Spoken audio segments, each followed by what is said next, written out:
He is the creator and sustainer of all the worlds, whether those worlds are known or unknown to mankind.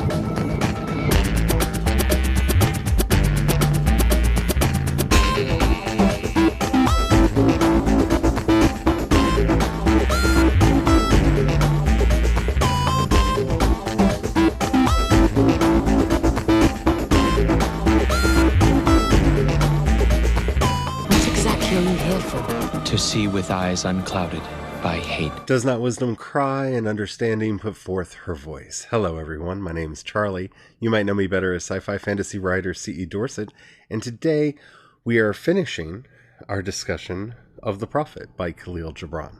At least I'm pretty sure we're going to. We're entering the last chapter. If you'd like to read along with me, the book is now in the public domain. Just look for The Prophet by Kahlil Gibran, and you should be able to find it fairly easily. And on that note, let's go to the text. And now it was evening, and Almitra the seeress said, "Blessed be this day and this place, and your spirit that has spoken." And he answered, "Was it I who spoke? Was I not also a listener?" And then he descended the steps of the temple, and all the people followed him. And he reached his ship, and stood upon the deck. And facing the people again, he raised his voice and said, "People of Orphalese, the wind bids me leave you. Less hasty am I than the wind, yet I must go. We wanderers, ever seeking the lovelier way, begin no day where we have ended another day. And no sunrise finds us where sunset left us. Even while the earth sleeps, we travel. We are the seeds of a tenacious plant, and it is in our ripeness and our fullness of heart that we are given to the wind and are scattered. Brief were my days among you, and briefer still the words I have spoken. But should my voice fade in your ears, and my love vanish in your memory, then I will come again. And with a richer heart and lips more yielding to the Spirit will I speak. Yea, I shall return with the tide. And though death may hide me, and the greater silence enfold me, yet again will I seek your understanding. And not in vain will I seek. If aught I have said is truth, that truth shall reveal itself in a clearer voice, and in words more kin to your thoughts. I go with the wind, people of Orphalese, but not down into emptiness. And if this day is not a fulfillment of your needs and my love, then let it be a promise till another day. Man's deeds change, but not his love, nor his desire that his love should satisfy his needs. Know, therefore, that from the greater silence I shall return. The mist that drifts away at dawn, leaving but dew in the fields, shall rise and gather into a cloud and shall fall down in rain.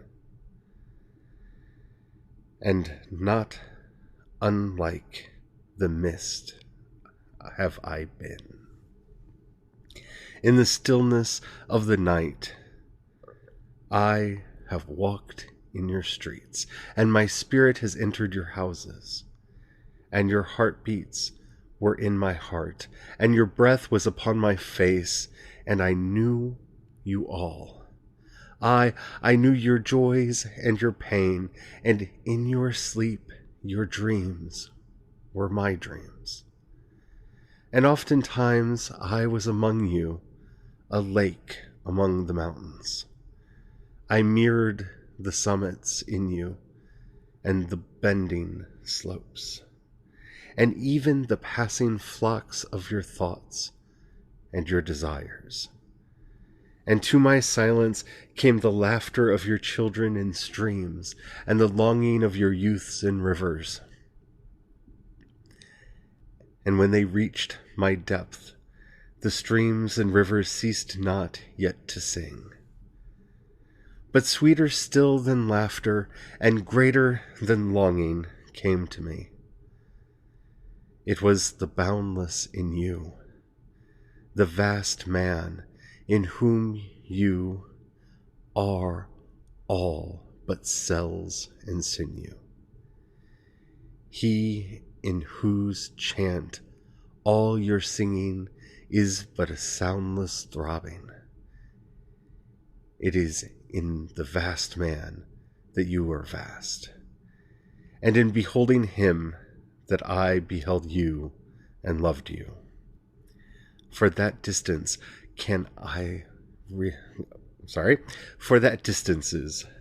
for what distances can love reach that are not in the vast sphere? What visions, what expectations, and what presumptions can outsoar that flight? Like a giant oak tree covered with apple blossoms is the vast man in you. His might binds you to the earth, his fragrance lifts you into space, and his durability, you are deathless. You have been told that even like a chain, you are as weak as your weakest link. This is but half the truth. You are also as strong as your strongest link.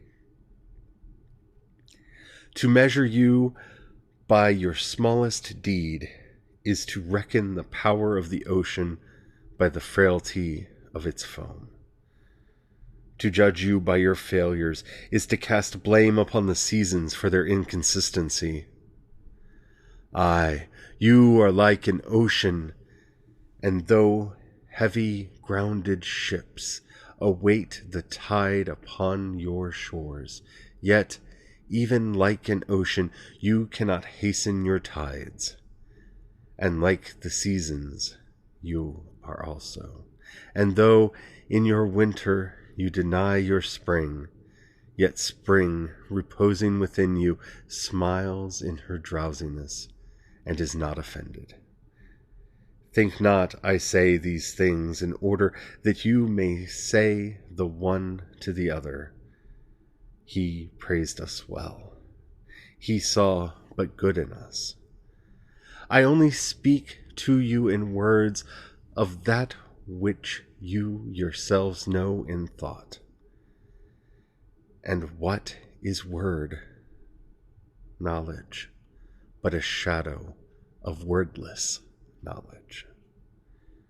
Your thoughts and my words are waves from a sealed memory that keep records of our yesterdays and of the ancient days when the earth knew not us nor herself, and the nights when earth was unwrought with confusion. I'm going to stop there for a moment because the whole point of this book, if you haven't noticed, has been the prophet speaking, if you will, in a Socratic discourse, but being your voice.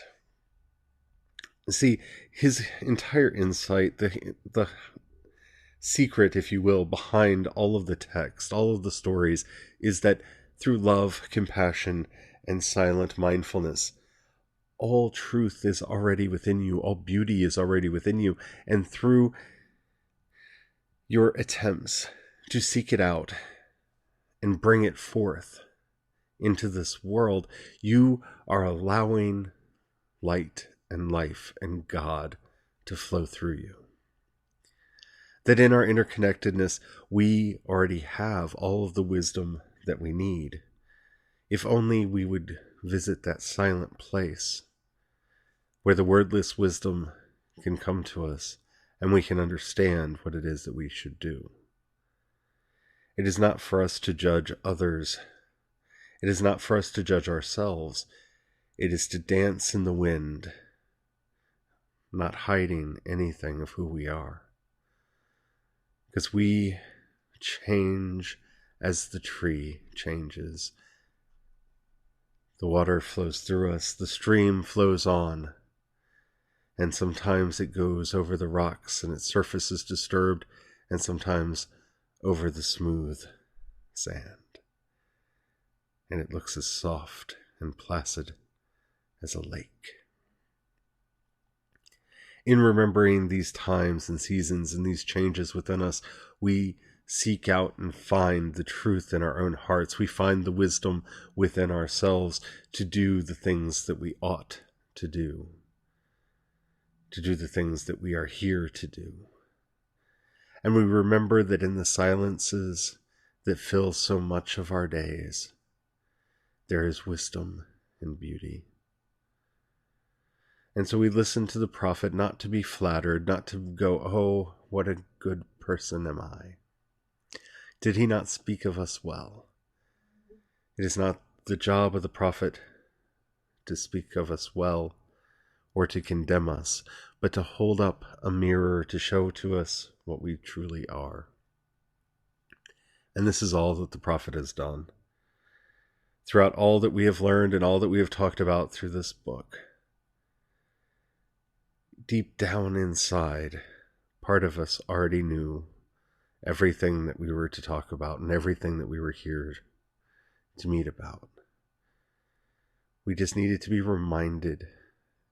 We needed to be set free from the distractions that keep us from living in that place, free as the wind, in spirit and truth, in wisdom and compassion, in joy. And as we walk through our days, as we live well, peace and long life are not promised to any, but evil is not guaranteed to any either. This is the glorious message of the prophet. Wise men, the prophet continues, have come to you and giving you of their wisdom.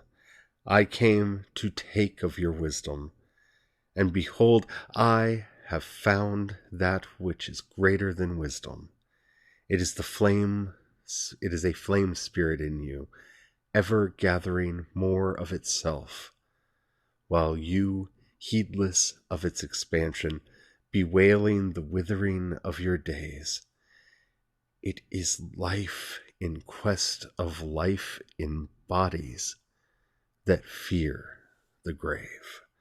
There are no graves here. These mountains and plains are a cradle and a stepping stone. Whenever you pass by a field where you have laid your ancestors, look well thereupon, and you shall see yourself and your children dancing hand in hand. Verily, you often make merry without knowing. Others have come to you, to whom for golden promises made unto you faith, you have given but riches and power and glory. Less than a promise have I given, and yet more generous have you been to me. You have given me my deeper thirsting after life. Surely there is no greater gift to a man than that which turns all his aims into parching lips, and all life into a fountain. And in this lies my honor and my reward, that whenever I come to the fountain to drink, I find the living water itself thirsty, and it drinks me while I drink it. And this is what we are learning: the mutuality of all things, the interconnectedness of all things. And in that interconnection, here we are, my sisters and brothers, ever at peace, seeking wisdom and compassion. We will continue this more after the break. Returning to the text. Thank you for coming back. Here we go. Some of you have deemed me proud and over shy to receive gifts. Too proud indeed am I to receive your wages, but not gifts. And though I have eaten berries amongst the hills, when you would have had me sit at your board, and slept in the portico of the temple, when you would gladly have me sheltered. Yet it is not your loving mindfulness in my days and my nights that made food sweet to my mouth and girded my sleep with visions. For this I bless you most. You give much and know not that you give at all. Verily, the kindness that gazes upon itself in a mirror turns to stone, and a good deed that calls itself by tender names becomes the parent to a curse. And some of you have called me aloof and drunk with my own aloneness. And you have said, he holds counsel with the trees of the forest, but not with men. He sits alone on hilltops and looks down upon our city. True it is that I have climbed the hills and walked in remote places. How could I have seen you, save from the great height or a great distance? And how can one be indeed near unless he be far? And others among you calling unto me, not in words. And they say, Stranger, stranger, lover of unreachable heights, why dwell you amongst the summits where eagles build their nests? Why seek you the unattainable? What storms would you trap in your net? And what vaporous birds do you hunt in the sky? Come and be one of us. Descend and appease your hunger with our bread, and quench your thirst with our wine. In the solitude of their souls they said these things, and were their solitude deeper, they would have known that I sought but the secret of your joy and your pain, and I hunted only your larger selves that walk the sky. But the hunter was also the hunted. For many of my arrows left my bow only to seek my own breast. And the flyer was also the creeper. For my wings were spread in the sun. For when my wings were spread in the sun, their shadow upon the earth was a turtle. And I, the believer, was also the doubter. For often I put my finger in my own wound, that I might have a greater belief in you and a greater knowledge of you. And it is with this belief and this knowledge that I say, you are not enclosed within your bodies, nor confined to houses or fields. That which is you dwells above the mountains and roves with the wind.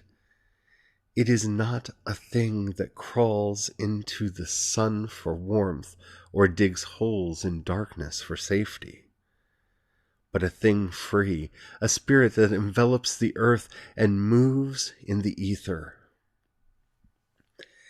If these be vague words, then seek not to clear them. Vague and nebulous is the beginning of all things, and not their end. And if I feign would have you remember me as a beginning. Life, and all that lives, is conceived in the midst and not in the crystal. And who knows but a crystal is mist in decay? That's just beautiful. In this wonderful recap, we've talked about this in so many episodes throughout the series. That to find wisdom, you must first enter into that cloud of unknowing, that place of uncertainty, where you admit that you do not know. And only when you consign yourself to unknowing can you start to actually find answers. Returning to the text. This would I have you remember in remembering me. That which seems most feeble and bewildering to you is the strongest and most determined. It is not your breath that has erected and hardened the structure of your bones. It is not a dream which none of you remember having dreamt, that built your city and fashioned all there is in it. Could you but see the tides of the breath, you would cease to see all else. And if you could hear the whispering of the dream, you would hear no other sound. But you do not see, nor do you hear, and it is well. The veil that clouds your eyes shall be lifted by the hand that wove it, and the clay that fills your ears shall be pierced by those fingers that kneaded it. And you shall see, and you shall hear, yet you shall not deplore having known blindness, nor regret having been deaf. For in that day when you shall know the hidden purposes of all things, and you shall bless darkness as you would bless light. After saying these things, he looked around him, and he saw the pilot of his ship standing by the helm, and gazing now at the full sails, and now at the distance. And he said, "Patient, over patient is the captain of my ship. The wind blows, and restless are the sails. Even the rudder begs direction, yet quietly my captain awaits my silence. And these are mariners.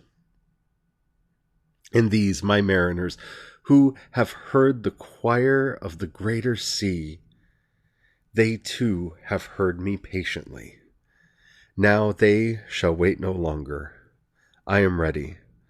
The stream has reached the sea, and once more the great mother holds her son against her breast. Fare you well, people of Orphalese.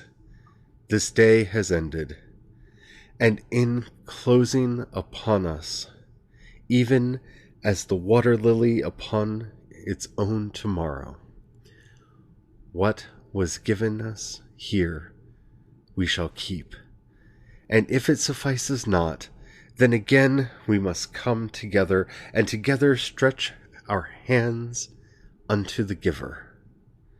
Forget not that I shall come back to you a little while, and my longing shall gather dust and foam for another body.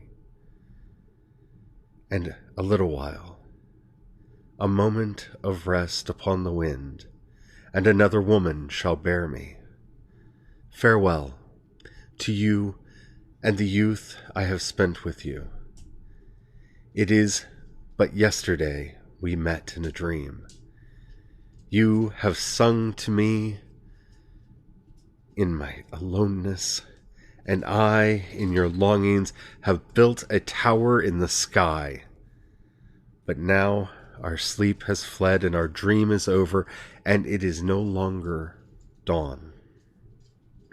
The noontide is upon us, and half our waking has turned to fuller day, and we must part. If in the twilight of memory we shall meet once more, we shall speak again together, and you shall sing to me a deeper song. And if our hands shall meet in another dream, we shall build another tower in the sky. So saying, he made a signal to the seamen, and straightway they weighed anchor and cast the ship loose from its moorings. And they moved eastward. And a cry came from the people as from a single heart, and it rose into the dusk and was carried over the sea like a great trumpeting. Only Almitra was silent, gazing after the ship until it vanished into the mist. And when all the people were dispersed, she still stood alone upon the seawall, remembering in her heart his saying, "A little while, a moment of rest upon the wind, and another woman shall bear me." And that's it. That's The Prophet. It is a beautiful book. It is wonderfully written, and I think we've gotten a lot of very good discussion out of it. It is a book that I read many, many years ago in my own youth, and a book that opened my eyes to so many things that I had not seen before. I really hope you've enjoyed our time going through it and our time reading it, and I invite you to take it into your life and occasionally to read it again. Quite honestly, it's one of those precious books to me that throughout my life I've read it and reread it, and even this time reading it through with you all, I've discovered new things, I've seen new things, and it has given me so much to think about that I had not considered before. And that is the sign of a good book, and it is a sign of much wisdom. The message of The Prophet is simple. Learn to embrace the silence. Do not judge. Stand naked before the sun and the wind, and be not ashamed of who you are. You are a great spirit that walks in the clouds, that soars high above the earth as your shadow moves on the ground. In peace, compassion, and love, there is nothing impossible for us. If you've enjoyed this podcast, and the app that you're listening to me on allows you to rate either this episode or the podcast or both, please do that. That helps me out a lot. That tells the algorithm to share me with more people. If you got a buck you can throw my way, please do so. You can either click the link that says support, or if you don't see that, in the show notes there's a link that says support on Anchor. If you click that, you can support at the $1, $5, or $10 levels. When you join me in this work, it really does help out a lot. It helped me get some many much needed resources, including the new mic that I'm talking to you on, which I think sounds a lot better, and I hope you do too. If you don't have any money, or you don't feel like giving right now, that's all right. All you have to, I do ask though that you pray for me, that you include me in your prayers. Your prayers have power, and if you don't believe me, I just did an episode called The Prophet on Prayer. Go back, listen to it, and you'll understand what I'm talking about. And if you know anybody that you think would enjoy this podcast, please share it with them. I'd like to get more people discussing these things. I don't do this podcast for money. I do it because I love talking about matters of the Spirit. I have an idea of what we're going to be talking about going forward now that we've finished The Prophet. If you have any questions, comments, or topics you'd like discussed on the show, please go to anchor.fm, download the Anchor app, follow Wisdom's Cry on there, and click the voice message button. You can leave me up to a 1-minute message, keep it clean, and I'll use it on the show. I really do like doing episodes based off of your questions and comments, and I would really like to do that. So please take a moment to do that if you would. And until next time, may God bless you and keep you ever growing in wisdom and compassion. Amen.